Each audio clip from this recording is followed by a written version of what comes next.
So is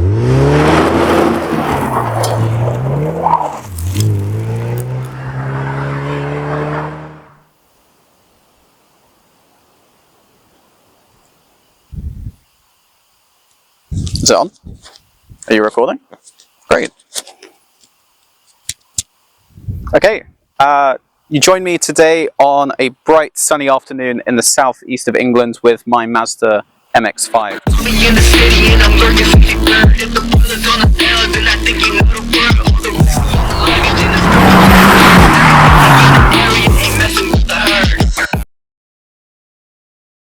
Mazda MX-5 2009 NC2 might possibly be the best car for a new driver, but they do, of course, have their issues. So get the hair out of my face. There we go. Hello.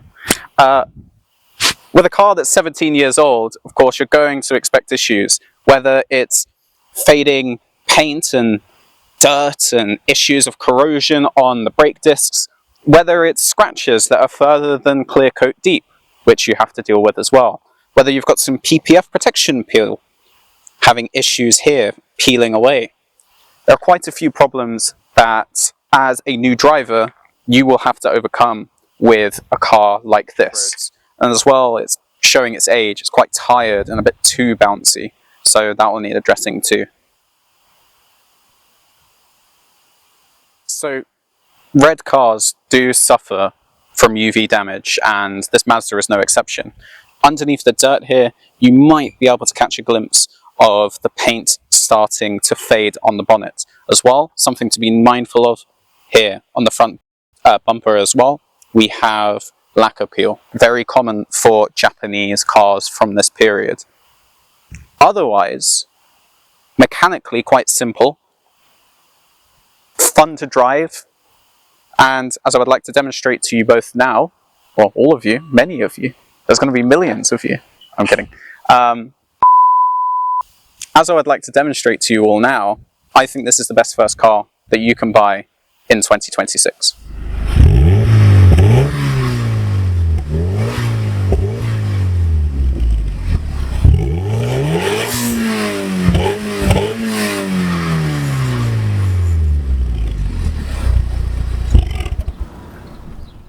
And one of the biggest advantages of an MX-5 as your first car is that it can do this.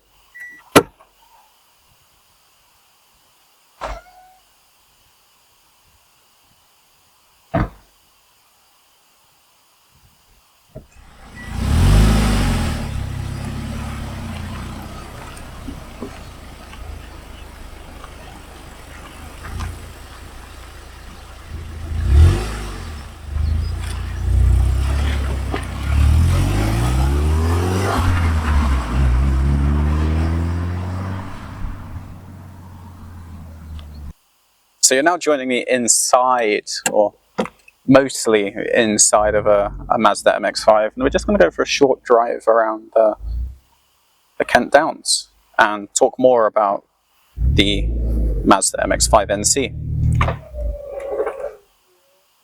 That's third gear. That's so funny.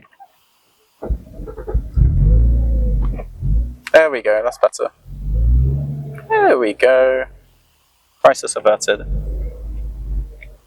But no, so the Mazda MX-5 NC2, this is the second generation or the facelifted model of the NC.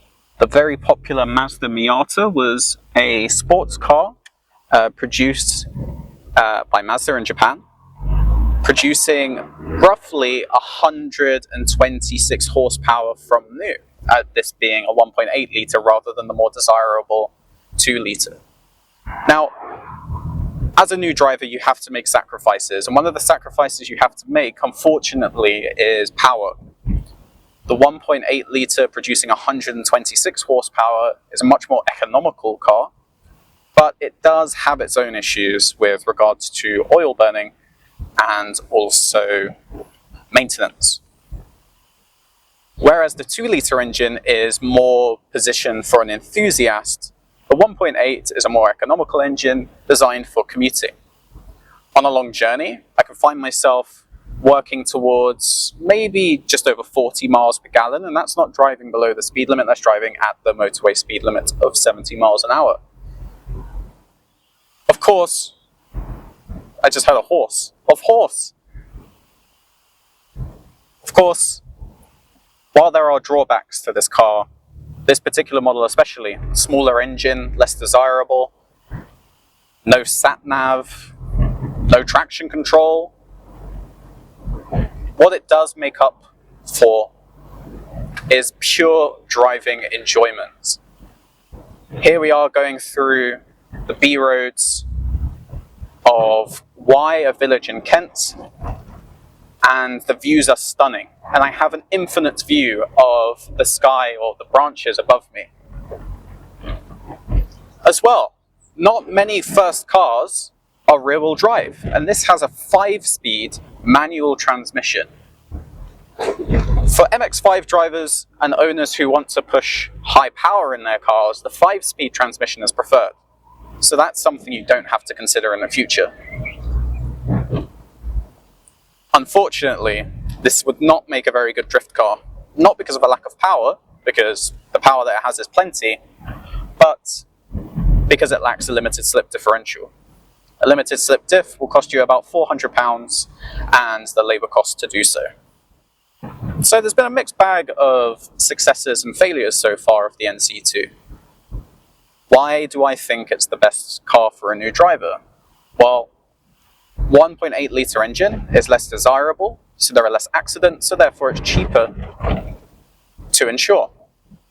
In addition to this, the 1.8 being less desirable means there are more available for a cheaper price, which means you can get a better example for less, comparative to a 2 litre model.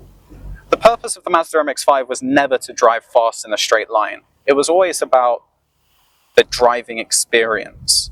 The gearbox, for example, doesn't have any baffling or any deadening. You feel the mechanical energy going through the gearbox. As well, you are greeted with a car that is happy to coast and happy to go into corners. This particular MX-5, the NC2, weighs just over 1 ton with the powered hardtop, but soft top versions can get closer to 1 ton, which is great for the perishables like brakes, suspension, and tyres. Now, it wouldn't be a fair review if I didn't talk about the negatives, and there are a few. If you have more than one friend, I'm sorry, they're going to have to get the train. If you have an IKEA delivery, an IKEA purchase, you probably want it to be delivered rather than you collecting it. As well, the suspension is quite hard. This particular model was equipped with the performance pack from Bilstein, and when you're driving quickly, you're thankful for it because there's much less body roll. It has the IBAC anti-roll bar kit as well with the bushings. But on UK roads like this, bumping around, it's not ideal. Ooh, sheep.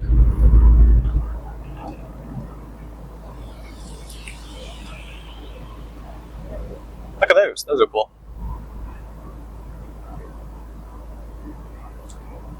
So far as maintenance costs go, I think if you budget about £1,000 for the year, you're probably going to be in the green. This particular model has nearly 128,000 miles, which is impressive for a petrol engine car, until I looked through the paperwork and saw it had a new engine at 71,000 miles. Your mileage may vary, of course, but it's reassuring to know that this particular car was well looked after, but yours might not be so lucky. The MZR 1.8 litre engine is renowned for working its way through oil, so it's worth checking maybe every 5,000 miles or so. Just going to do a quick turn here, turn around. Look at the views, they're stunning.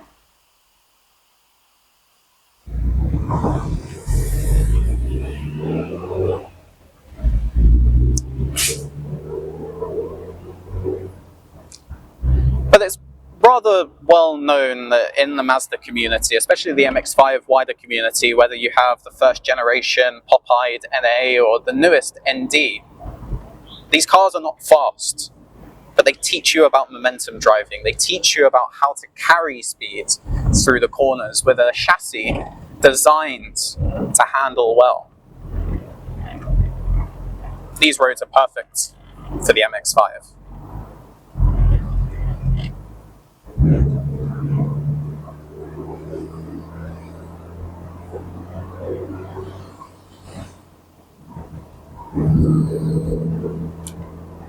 There are very few cars that you can buy in 2026, whether it's brand new or used, that you can enjoy so much within the speed limit.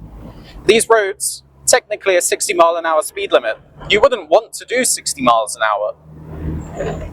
I'm doing 35, sometimes 40. I'm taking in the scenes. I'm having a great day out, and the car just loves these roads. If you think the new driver, the new car enthusiast, what would you prefer? Would you prefer a Focus, a Fiesta, a Clio? Or would you prefer manual, 5-speed, rear-wheel drive? I know what I chose. I chose this. And I think for many of you that don't have the same responsibilities, oh, that's a tractor, who don't have the responsibilities of a family, who don't have the same commitments for long distance driving. Maybe you're at the start of your career. Maybe you'll work from home. You don't need a brand new car. You can just enjoy this MX-5. You can enjoy your MX-5. One big elephant in the room which we haven't touched on so far, which sends many Japanese cars to the scrap heap, is rust. The MX-5 NC and many other MX-5s like it rust from the inside out. So you could have a perfectly good car, it looks visually okay, you inspect the underseal, you apply new underseal, but unfortunately you will not be able to see what that rust is doing on the inside. I'm fortunate enough to know that this car has already had rust work done, and I do plan on recording a video very soon about taking it to a jet ice specialist. I'm going to slow down a bit and be a bit of a Asbo.